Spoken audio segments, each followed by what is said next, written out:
Okay, so in October last year, you disclosed your personal Bitcoin holdings. Do you continue to buy Bitcoin personally? Well, I can say that I've never sold a Bitcoin, and then from time to time, I consider the matter again. Um, but I still have all that Bitcoin, and I haven't made any other announcements about future acquisitions of Bitcoin, but I may. Okay, so do you think there's any correlation between what is happening in China with Evergrande and Bitcoin? I think that over the long run, no. Uh, right now, Evergrande's got a bunch of debt, and they probably can't pay it all back. So there's, I don't know, I guess a lot of short-term dislocation in the markets. But I mean, the big idea or the most important point to be made here is that most corporations' balance sheets are composed of cash and credit, and cash is crumbling and credit is crumbling. Cash is losing 15 to 20% of its value every year. And credit is like a bond. And if those bonds are yielding 2 or 3 or 4% interest, then they have a 2% default risk. And if they're losing 15% of their purchasing power every year, then you can see the negative real yields on credit are minus 15%. And the negative real yields on cash are minus 15%. So, I think that the most important idea is that corporations would do well to actually convert their cash and credit into Bitcoin. And that's what we've done. We saw a price movement this week that coincides with ongoing concerns with Evergrande. Do you think there's a direct correlation between Evergrande and Bitcoin price action? I'm not a trader. So like the truth is, I'm not buying Bitcoin to trade it every minute or every hour or every day. I'm buying it to hold it for a decade, between a decade and 100 years. So yeah, I mean, the price changes every minute, and it changes every minute based upon what the Federal Reserve says, or what the White House says, or what the Chinese government says, and the like. But I don't have a particular opinion one way or the other. And I don't think that people should really focus upon near-term dislocations when they're investing in Bitcoin. If you're not going to hold Bitcoin for 10 years, you probably shouldn't buy it for 10 minutes, in my opinion, because it is volatile, right? The markets are trading 24/7, 365, and Bitcoin is plugged into the other crypto markets, and the other crypto markets have huge amounts of leverage in them. So if you have lots of leverage trading with thin liquidity, it's always going to be reacting to some random news this way or that way. I think it would be a mistake to attempt to correlate a positive or a negative to something, because that's a kind of a trader's mentality. And I think 99% of the people aren't really equipped to be traders. It's a very dangerous game and induces great deals of anxiety. Yeah, makes sense. Okay, so let's talk about the regulators for a minute. Do you believe stablecoins will be treated as a commodity or a security? I think they're likely to become securities. I think that the SEC has been pretty clear, and they're saying that most cryptos are securities. Bitcoin is not. Bitcoin is a commodity, and it's pretty clear the consensus is Bitcoin will be a commodity. There's speculation that there's a few other crypto tokens that are commodities, but they haven't been named explicitly. The only one that's explicitly designated as a commodity is Bitcoin.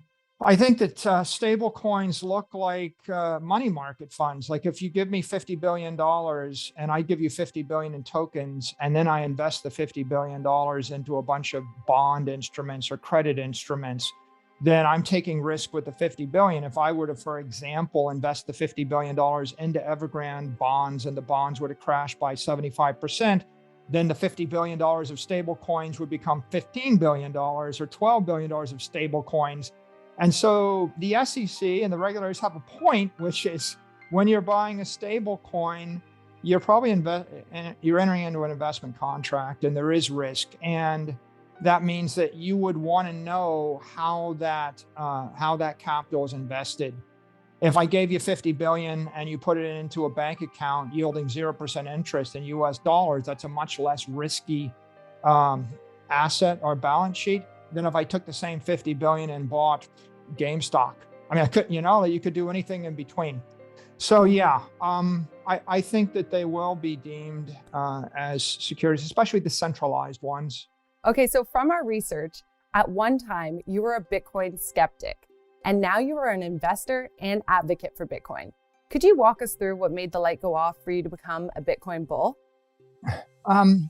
Yeah, I think that is such a radical new idea that unless you have a need for the solution and you have a lot of time to spend to understand how Bitcoin works, it's easy to brush it off or arm wave it off. The thing that caused me to embrace Bitcoin was in March of 2020, the global economy came to a grinding halt, and it was pretty clear to me that the world wasn't going to just bounce back to the same thing that it had been 15 days later. And when the Federal Reserve and the central banks of the world started to expand the money supply at a very aggressive rate, what we saw was a K-shaped recovery. Wall Street recovered very quickly within a matter of weeks. Main Street didn't recover and still hasn't recovered. And our company was sitting on top of about $500 million of capital, primarily invested in cash and credit.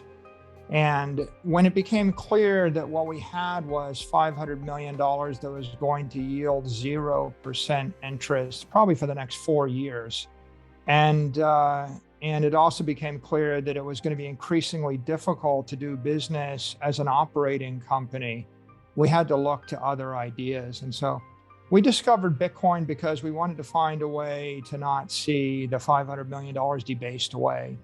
At a 20% monetary inflation rate, then the $500 million would be cut in half in 3 years. And so we had a problem in March of 2020. It became very clear. Before March of 2020, for the previous decade, monetary inflation rates ran about 7% in the Western world. So it was a nagging issue, but not a mortal or a terminal disease. I think that after March of 2020, ignoring it became much more difficult to do. Okay, so let's talk about MicroStrategy. The company's legacy software business is enterprise intelligence analytics. Does this tie into Bitcoin, or are there plans for MicroStrategy to at some point create software that surrounds Bitcoin?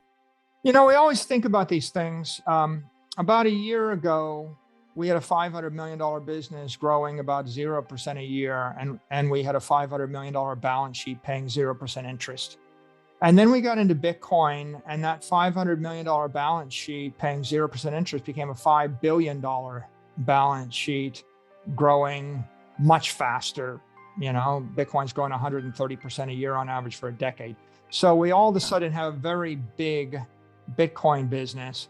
The $500 million enterprise software business is now growing about 10% a year. So we were able to get a boost on the business intelligence software business by entering Bitcoin. And I think the reason why is because it boosted our brand by a factor of 100. It boosted our credibility with all the CXOs and all of our customers by a factor of 10. It was really great for employee morale and employee retention. It cut our attrition rates dramatically. And if you're an employee and you're holding stock or stock options and the stock increases by a factor of 5 over 12 months, then that's motivational. You feel like you're winning. So it became easier for us to recruit and easier for us to retain all of our talent. And then we got this great new set of channels on Twitter and YouTube where we could get our message out 100x greater, 100x cheaper. So I would say Bitcoin is a benefit to the core business. It's a second order benefit. It's a first order benefit to our balance sheet and our shareholders. And the two of them have worked out well together as a complement.